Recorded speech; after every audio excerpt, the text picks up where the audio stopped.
هو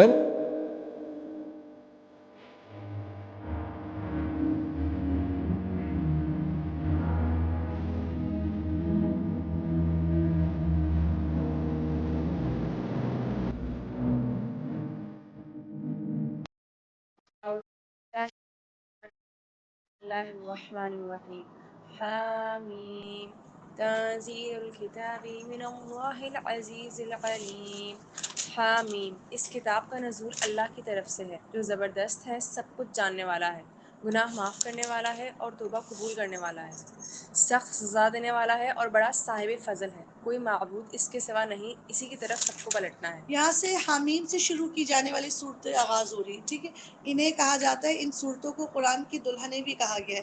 اس دعا میں، اس میں آپ کو دعا بھی ملے گی، توحید بھی ملے گی، قرآن کا خلاصہ بھی ملے گا. بہت پیاری سورہ ہے. سورہ مومن اور سورہ زمر جب جمع ہوتے ہیں تو قرآن کا ایسنس آپ کے سامنے کھل کر نظر آ جاتا ہے. اس میں بھی اللہ تعالیٰ نے کتاب کا اپنی جانب سے ہونے سے بات شروع کی ہے. اللہ کی آیات میں جھگڑا نہیں کرتے مگر صرف وہ لوگ جنہوں نے کفر کیا ہے.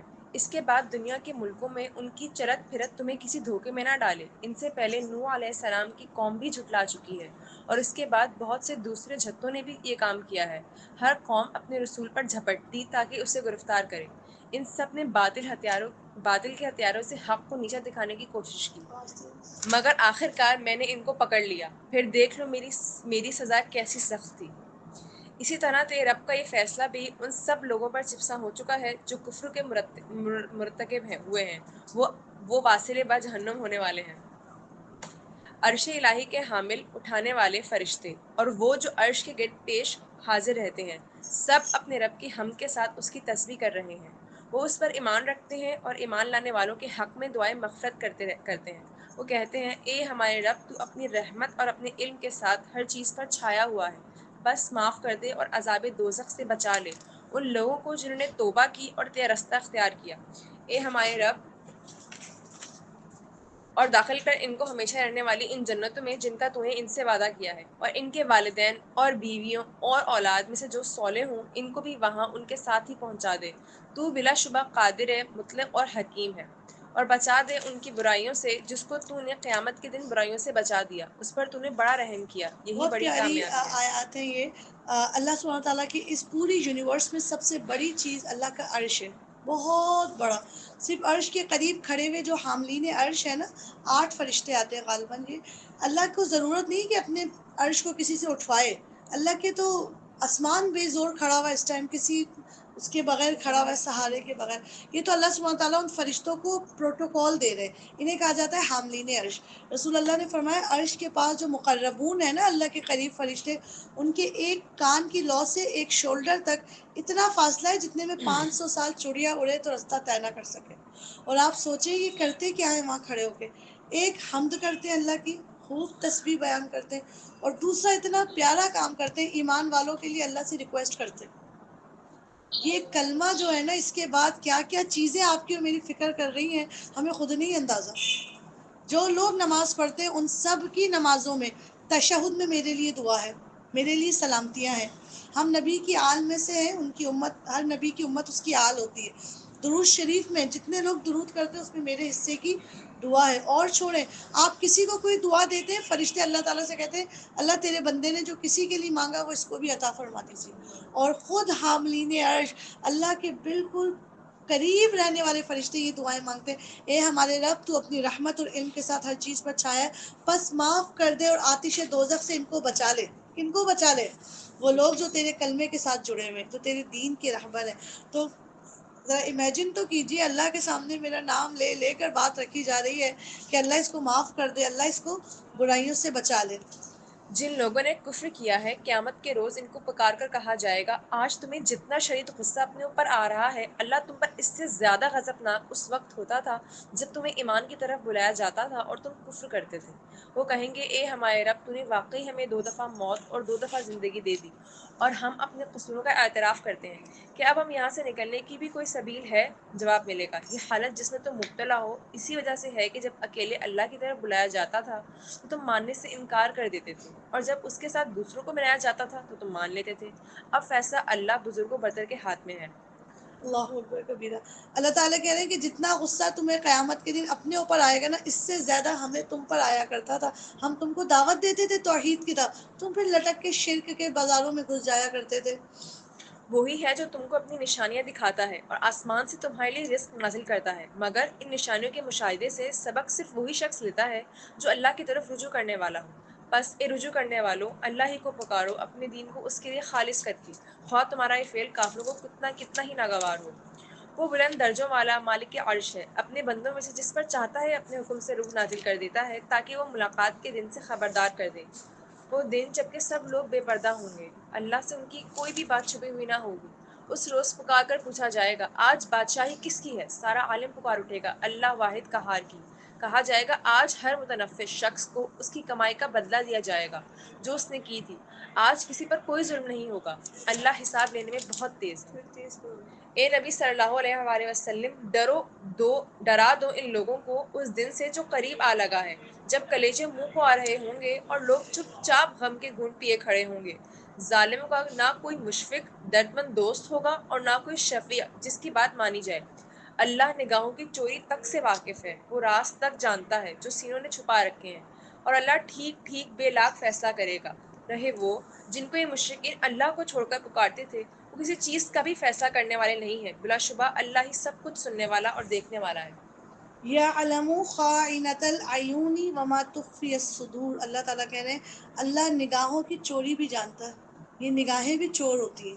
جب اللہ کی آنکھوں اللہ کی دین سے چوری کرتی ہیں نا اور چھپا دیتی ہیں اپنی آنکھیں. اور آپ کو پتہ ہے ابھی آگے بھی وہ آیت آئے گی کہ جب بھی کبھی ہم کچھ غلط چیز کا پلان کرتے ہیں تو اس میں ہماری آنکھ کی جو ہے نا رگیں انوالوڈ ہوتی ہیں. جب کسی کی چوری پکڑی جانے لگتی ہے تو دیکھیں وہ آنکھیں کیسے ادھر ادھر گھما گھما کے دیکھتا ہے، جھوٹ پکڑا جاتا ہے. اللہ کہہ رہے ہیں میں تمہاری نگاہوں کی خیانت جانتا ہوں، کہاں کہاں تمہاری نگاہیں خائن ہوئی، اور میں تمہارے سینوں کے چھپے ہوئے حال تک جانتا ہوں. کیا یہ لوگ کبھی زمین میں چلے پھرے نہیں ہیں کہ انہیں ان لوگوں کا انجام نظر آتا جو ان سے پہلے گزر چکے ہیں؟ وہ ان سے زیادہ طاقتور تھے اور ان سے زیادہ زبردست آثار زمین میں چھوڑ گئے ہیں، مگر اللہ نے ان کے گناہوں پر انہیں پکڑ لیا اور ان کو اللہ سے بچانے والا کوئی نہ تھا. یہ ان کا انجام اس لیے ہوا ہے کہ ان کے پاس ان کے رسول بیانات لے کر آئے اور انہوں نے ماننے سے انکار کر دیا. آخر کار اللہ نے ان کو پکڑ لیا، یقیناً وہ بڑی قوت والا اور سخت سزا دینے میں بہت سخت ہے.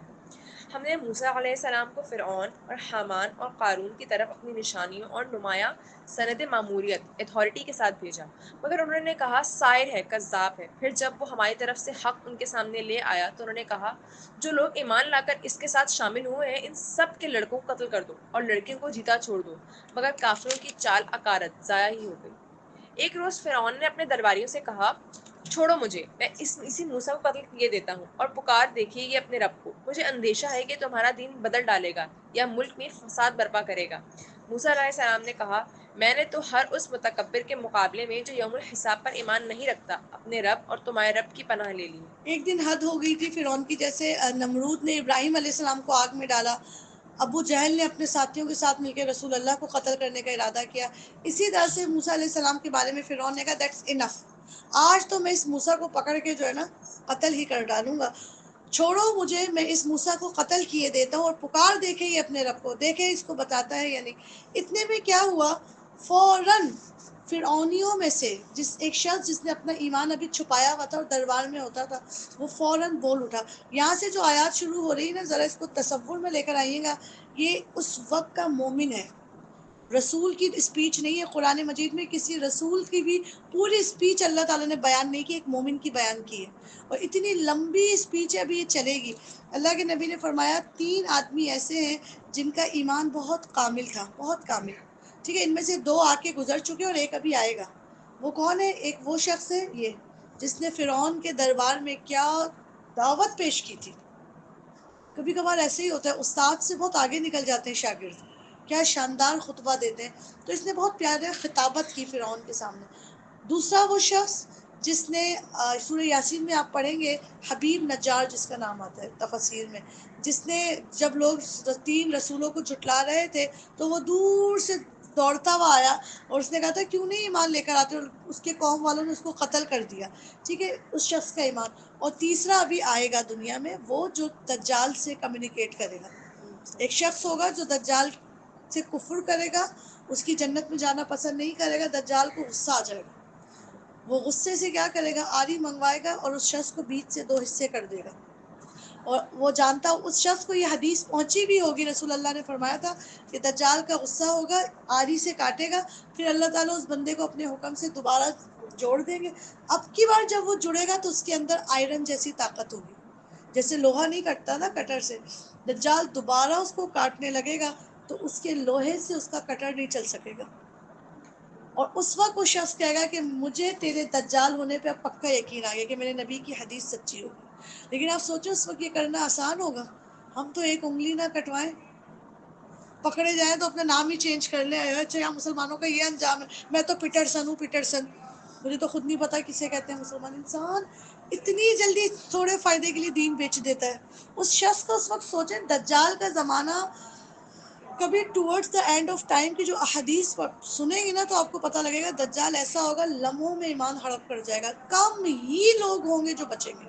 ان میں سے یہ شخص ہوگا جس کو یوں بیچ سے آدھی کی طرح چیرا جائے گا. اور پھر ایسے نمک میں، جیسے نمک پانی میں گھلتا ہے نا، جب دجال کو پتہ لگے گا اوہ دس از دا آئرن مین، یہ تو میری زوال کا وقت آ گیا، میری تو حدیث، نبی کی تو حدیث سچی ہو گئی. اور پھر عیسیٰ علیہ السلام کا نزول ہوگا اور جنگ ہوگا تو آتا ہے کہ دجال ایسے گھلے گا جیسے پانی میں نمک گھلتا ہے. اس کی ساری طاقت، جلال، اس کا روب، اس کا میجک سب ضائع ہو جائے گا. تو اب ذرا دیکھیں کہ ایمان والوں کی کیا شان ہوتی ہے اور کیسے وہ صدیق ہوتے ہیں، کیسے سچ کا ساتھ دیتے ہیں. تیز آواز میں پڑھنا ذرا جان لگا. اس موقع پر آل فرعون میں سے ایک مومن شخص جو اپنا ایمان چھپائے ہوئے تھا بول اٹھا، کیا تم ایک شخص کو صرف اس بنا پر قتل کر دو گے کہ وہ کہتا ہے کہ میرا رب اللہ ہے، حالانکہ وہ تمہارے رب کی طرف سے تمہارے پاس بیانات واضح دلائل لے آیا؟ اگر وہ جھوٹا ہے تو اس کا جھوٹ خود اسی پر پلٹ پڑے گا، لیکن اگر وہ سچا ہے تو جن ہولناک نتائج کا وہ تم کو خوف دلاتا ہے ان میں سے کچھ تو تم پر ضرور ہی آ جائیں گے. اللہ کسی ایسے شخص کو ہدایت نہیں دیتا جو حد سے گزر جانے والا اور کذاب ہو. اے میری قوم کے لوگوں، آج تمہیں بادشاہی حاصل ہے اور زمین میں تم غالب ہو، لیکن اگر خدا کا عذاب ہم پر آ گیا تو پھر کون ہے جو ہماری مدد کر سکے گا؟ فرعون نے کہا، میں تو تم لوگوں کو وہی رائے دے رہا ہوں جو مجھے مناسب نظر آتی ہے، اور میں اسی راستے کی طرف تمہاری رہنمائی کرتا ہوں جو ٹھیک ہے. وہ شخص جو ایمان لایا تھا اس نے کہا، اے میری قوم کے لوگوں، مجھے خوف ہے کہ کہیں تم پر بھی وہ دن نہ آ جائے جو اس سے پہلے بہت سے جدوں پر آ چکا ہے، جیسا دن قوم نوح علیہ السلام اور عاد اور سمود اور ان کے بعد والی قوموں پر آیا ہے. اور یہ وقت، یہ حقیقت ہے کہ اللہ اپنے بندوں پر ظلم کا کوئی ارادہ نہیں رکھتا. اے قوم، مجھے ڈر ہے کہ کہیں تم پر فریاد و دفع کا دن نہ آ جائے جب تم ایک دوسرے کو پکارو گے اور بھاگے بھاگے پھرو گے، مگر اس وقت اللہ سے بچانے والا کوئی نہ ہوگا. سچ یہ ہے کہ جسے اللہ بھٹکا دے اسے پھر کوئی راستہ دکھانے والا نہیں ہوتا. اس سے پہلے یوسف علیہ السلام تمہارے پاس بیانات لے کر آئے تھے، مگر تم ان کی لائی ہوئی تعلیم کی طرف سے شک ہی میں پڑے رہے. مگر جب ان کا انتقال ہو گیا تو تم نے کہا، اب ان کے بعد اللہ کوئی رسول ہرگز نہ بھیجے گا. اسی طرح اللہ نے ان سب لوگوں کو گمراہی میں ڈال دیتا ہے جو حد سے گزرنے والے اور شکی ہوتے ہیں اور اللہ کی آیات میں جھگڑے کرتے ہیں بغیر اس کے کہ ان کے پاس کوئی سند یا دلیل آئی ہو. یہ رویہ اللہ اور ایمان لانے والوں کے نزدیک سخت مبغوض، قابل نفرت ہے. اسی طرح اللہ ہر متکبر اور جبار کے دل پر ٹھپا لگا دیتا ہے. فرعون نے کہا، اے حامان، میرے لیے ایک بلند عمارت بنا تاکہ میں راستوں تک پہنچ سکوں، آسمان کے راستوں تک، اور موسیٰ علیہ السلام کے خدا کو جھانک کر دیکھ سکوں. مجھے تو یہ موسیٰ علیہ السلام جھوٹا ہی معلوم ہوتا ہے. اسی طرح فرعون کی اس کی بدعملی خوشنما بنا دی گئی اور وہ راہ راست سے روک دیا گیا. فرعون کی ساری چال بازی اس کی اپنی تباہی کے راستے ہی میں مصرف ہو گئی. وہ شخص جو ایمان لایا تھا بولا، اے میری قوم کے لوگوں، میری بات مانو، میں تمہیں صحیح راستہ بتاتا ہوں. اے قوم، یہ دنیا کی زندگی تو چند روزہ ہے، ہمیشہ کے قیام کی جگہ آخرت ہی ہے. جو برائی کرے گا اس کو اس کا اتنا ہی بدلہ ملے گا جتنی اس نے برائی کی ہوگی، اور جو نیک عمل کرے گا، خواہ وہ مرد ہو یا عورت، بشرطیہ ہو وہ مومن. ایسے جب لوگ جنت میں داخل ہوں گے جہاں ان کو بے حساب رزق دیا جائے گا.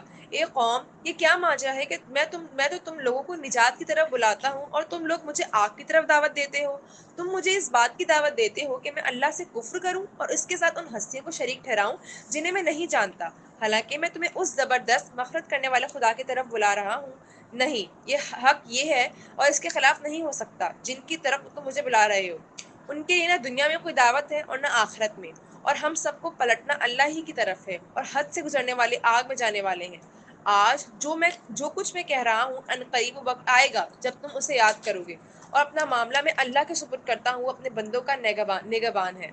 آخرکار ان لوگوں نے جو بری سے بری چالیں اس مومن کے خلاف چلیں، اللہ نے ان سب سے اس کو بچا لیا، اور فرعون کے ساتھی خود بدترین عذاب کے پھیرے میں آ گئے۔ دوزخ کی آگ ہے جس کے سامنے صبح اور شام وہ پیش کیے جاتے ہیں، اور جب قیامت کی گھڑی آ جائے گی تو حکم ہوگا کہ اے آل فرعون کو شدید تر عذاب میں داخل کرو۔ پھر ذرا خیال کرو اس وقت کا جب یہ لوگ دوزخ میں ایک دوسرے سے جھگڑے کر رہے ہوں گے۔ دنیا میں جو لوگ کمزور تھے وہ بڑے بننے والوں سے کہیں گے کہ ہم تو تمہارے متابع تھے، اب کیا یہاں تم نارے جہنم کی تکلیف کے کچھ حصے سے ہم کو بچا لو گے؟ وہ بڑے بننے والے جواب دیں گے، ہم سب یہاں ایک ہی حال میں ہیں، اور اللہ بندوں کے درمیان فیصلہ کر چکا ہے۔ پھر یہ دوزخ میں پڑے ہوئے لوگ جہنم کے اہلکاروں سے کہیں گے، اپنے رب سے دعا کرو کہ ہمارے عذاب میں بس ایک دن کی تخفیف کمی کر دے۔ وہ پوچھیں گے، کیا تمہارے پاس تمہارے رسول بیانات لے کر نہیں آتے رہے تھے؟ وہ کہیں گے ہاں۔ جہنم کے اہلکار بولیں گے، پھر تو تم ہی دعا کرو، اور کافروں کی دعا اکارت ضائع ہی ہو جانے والی ہے۔ اس قدر بے بسی ہوگی پیاری بہنوں جہنم میں کہ وہ کیا مانگیں گے اہل نار؟ ایک دن کی تخفیف، یعنی ٹھیک ہے 6 days ہم کو عذاب دیجیے مگر ایک دن تو ہم کو چھٹی دے دیجیے۔ تو وہ جہنم کا جو مالک ہے نا، قرآن میں اس کا نام بھی آتا ہے مالک، اس کو اللہ تعالیٰ نے جہنم کی مانیٹرنگ دی ہوئی ہے۔ رسول اللہ صلی اللہ علیہ وسلم نے فرمایا کہ میں معراج پہ گیا تو مجھے ہر فرشتے نے اسمائل آؤٹ کیا، لیکن مجھے دیکھ کر مالک نہیں مسکرایا۔ کیوں جبرائیل؟ تو کہنے لگا اللہ کے نبی، جب سے اس نے جہنم کا چارج سنبھالا ہے مالک مسکرانا بھول گیا۔ بے انتہا سنجیدگی اور اس قدر اگنورنس ہوگی کہ اہل جہنم مالک کو آوازیں لگائیں گے کہ اللہ تک ہماری بات پہنچا دو، یہ کسی کی بات کا جواب تک نہیں دے گا۔ لوگ سینکڑوں سال تک اس کو پکارتے رہیں گے، یا مالک یا مالک یا مالک۔ بہت عرصے بعد بولے گا ہاں بولو، تو کہیں گے اللہ سے کہو ہم کو ایک دن کی چھٹی دے دے، جلد جلد کے ختم ہو جائے۔ اور پھر وہ سینکڑوں سال بعد جواب دے گا، مانگو جتنی دعائیں مانگنی، کافروں کی دعائیں یہاں قبول نہیں کی جائیں گی۔ یقین جانو بسم اللہ الرحمن الرحیم۔ یقین جانو کہ ہم اپنے رسولوں اور ایمان لانے والوں کی مدد اس دنیا کی زندگی میں بھی لازمن کرتے ہیں، اور اس روز بھی کریں گے جب گواہ کھڑے ہوں گے، جب ظالموں کو ان کی معذرت کچھ بھی فائدہ نہ دے گی اور ان پر لعنت پڑے گی، اور بدترین ٹھکانہ ان کے حصے میں آئے گا۔ آخرکار دیکھ لو، موسیٰ علیہ السلام کی ہم نے رہنمائی کی اور بنی اسرائیل کو اس کتاب کا وارث بنا دیا جو عقل و دانش رکھنے والوں کے لیے ہدایت و نصیحت تھی۔ پس اے نبی صلی اللہ علیہ وسلم، صبر کرو، اللہ کا وعدہ برحق ہے۔ اپنے قصور کی معافی چاہو اور صبح و شام اپنے رب کی حمد کے ساتھ اس کی تسبیح کرتے رہو۔ حقیقت یہ ہے کہ جو لوگ کسی سند و حجت کے بغیر جو ان کے پاس آئی ہو اللہ کی آیات میں جھگڑے کر رہے ہیں، ان کے دلوں میں کبر بھرا ہوا ہے، مگر وہ اس بڑائی کو پہنچنے والے نہیں ہیں جس کا وہ گھمنڈ رکھتے ہیں۔ بس اللہ کی پناہ مانگ لو، وہ سب کچھ دیکھتا اور سنتا ہے۔ آسمانوں اور زمین کا پیدا کرنا انسانوں کو پیدا کرنے کی بنسبت یقیناً زیادہ بڑا کام ہے، مگر اکثر لوگ جانتے نہیں ہیں۔ اور یہ نہیں ہو سکتا کہ اندھا اور بینا یکساں ہو جائیں اور ایماندار صالح اور بدکار برابر ٹھہریں، مگر تم لوگ کم ہی کچھ سمجھتے ہو۔ یقیناً قیامت کی گھڑی آنے والی ہے، اس کے آنے میں کوئی شک نہیں۔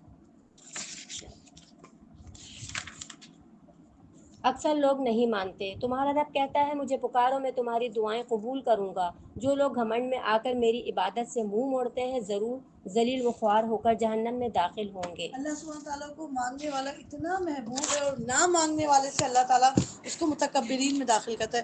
ہمارے شیخین فرماتے تھے کہ نمک بھی مانگنا ہو نا سالن میں تو کس سے مانگو؟ پہلے اللہ سے مانگو۔ بچہ کچھ کہے نا کہ مما یہ چاہیے، ہاں میں ابھی کہتی ہوں پپا لے آئیں گے، نہیں، اگر یہ کہہ دیا کہ پپا لے آئیں گے تو بچے کو اپنی ضرورتوں کے لیے کس کی طرف ڈائریکٹ کر دیا؟ بیٹا دعا کرو اللہ پپا کو ایسے پیسے دے برکت والے، ضرور بھی پپا اللہ کے حکم سے لے آئیں گے۔ چھوٹے چھوٹے جملوں سے ہم اپنے بچوں کا تعلق کس سے بنا سکتے ہیں؟ اپنا، کیونکہ نا میں نے اور آپ نے اس دنیا سے پلٹ جانا ہے، لیکن ہماری اولادوں نے اللہ ان کو بڑی زندگیاں دیں، صحت، ایمان، اپنی اولادوں کی تربیت کرنے والی زندگی ان کو ملے، تو اللہ سے تو ڈائریکٹ کر جائے نا جو ہمیشہ سے ہے۔ رسول اللہ صلی اللہ علیہ وسلم کی ایک بہت پیاری حدیث ہے، جب آپ کا قرآن کے ساتھ ایسا تعلق ہو جاتا ہے نا الحمدللہ کہ صبح قرآن، شام ادھر ادھر، تو کبھی کبھار مجھے لگتا تھا یار رمضان کا مہینہ مجھے مانگنے کا بھی وقت نہیں ملتا۔ آپ لوگ کا بھی ہو سکتا ہے، صبح ایک دورے قرآن، دوپہر میں کچھ سیکھ رہے ہیں، رات میں تراویح میں جا رہے ہیں، پھر ٹاک رات میں جمع ہو کے قرآن سن رہے ہیں، تو ایسا لگتا تھا کہ کہیں شاید مجھے مانگنے کا بھی ٹائم نہیں ملا۔ حدیث میں آتا ہے کہ جس کو قرآن اتنا مشغول کر دے مصروف کر دے کہ اس کے بعد دعا مانگنے کا بھی وقت نہ ہو، تو اللہ سب مانگنے والوں سے بڑھ کر اس کو دیتا ہے۔ قرآن والوں کو بھی بن مانگے ملتا ہے۔ تو الحمدللہ دعاؤں والوں کی بڑی شان ہے۔ اللہ تعالیٰ ہمیشہ ہماری ان ہاتھوں کو اپنے دربار کا محتاج بنائے، اور جو ہاتھ اللہ تیری طرف اٹھے نا میرے مالک، اس کو اپنی مخلوق میں کسی کے سامنے مت پھیلانا، ہمیشہ اپنے در کا بھکاری رکھیے گا۔ وہ اللہ ہی ہے، وہ اللہ ہی تو ہے جس نے تمہارے لیے رات بنائی تاکہ تم اس میں سکون حاصل کرو اور دن کو روشن کیا۔ حقیقت یہ ہے کہ اللہ لوگوں پر بڑا فضل فرمانے والا ہے، مگر اکثر لوگ شکر ادا نہیں کرتے۔ وہی اللہ جس نے تمہارے لیے یہ کچھ کیا ہے تمہارا رب ہے، ہر چیز کا خالق، اس کے سوا کوئی معبود نہیں۔ پھر تم کدھر سے بہکائے جا رہے ہو؟ اسی طرح وہ سب لوگ بہکائے جاتے رہیں جو اللہ کی آیات کا انکار کرتے تھے۔ وہ اللہ ہی تو ہے جس نے تمہارے لیے زمین کو جائے قرار بنایا اور اوپر آسمان کا گنبد بنا دیا، جس نے تمہاری صورت بنائی اور بڑی ہی عمدہ بنائی، جس نے تمہیں پاکیزہ چیزوں کا رزق دیا۔ وہی اللہ جس کے یہ کام ہے تمہارا رب ہے، بے حساب برکتوں والا، وہ کائنات کا رب ہی وہی زندہ ہے، اس کے سوا کوئی معبود نہیں۔ اسی کو تم پکارو اور اپنے دین کو اس کے لیے خالص کر کے ساری تعریف اللہ رب العالمین کے لیے ہے۔ یہاں ایک آیت آئی تھی وَصَوَّرَكُمْ فَأَحْسَنَ صُوَرَكُمْ، وہ اللہ ہی ہے جس نے تمہاری صورت بنائی اور بڑی ہی عمدہ بنائی۔ آپ کو جس صورت میں پیدا کیا ہے، کس کی ریسیپی ہے یہ؟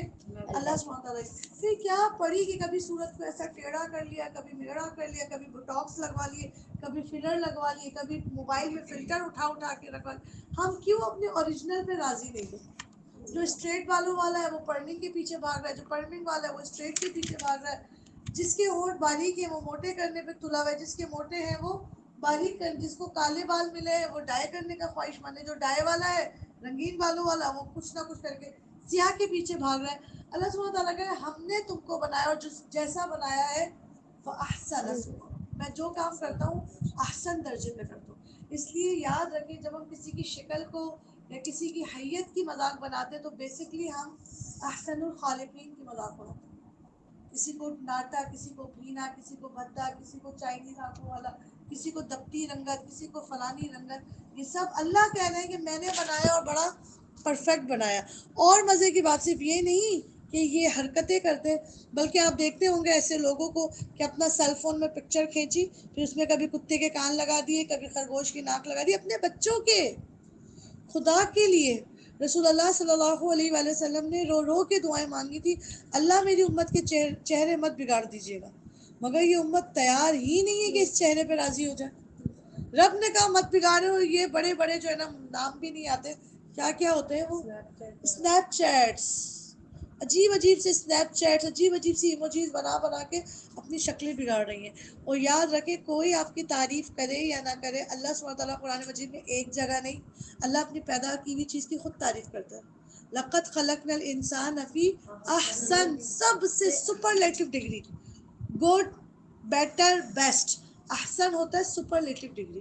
میں نے جو بنایا ہے بھرپور بنایا ہے۔ مت پیچھے پڑو اپنے رنگ کے پیچھے، دعا کرو کہ اس روز میرا رنگ کالا نہ پڑے جس دن کافروں کے رنگ چہرے پہ ڈامر ملے گئے ہوں گے۔ دنیا کا ہلکا رنگ، دبتا رنگ، یقین کریں ایمان والے اس سے بہت آگے بڑھ کے سوچتے ہیں۔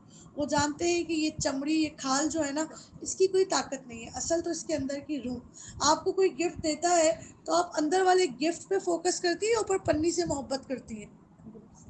گفٹ سے اندر کیا نکلے گا؟ پنی تو بہت سے لوگ تو ایسے گفٹ پیکنگ کھولتے نہیں، گفٹ پیکنگ ذبح کرتے ہیں، یہ شرک کر کے، بس ایسے ہی ہے۔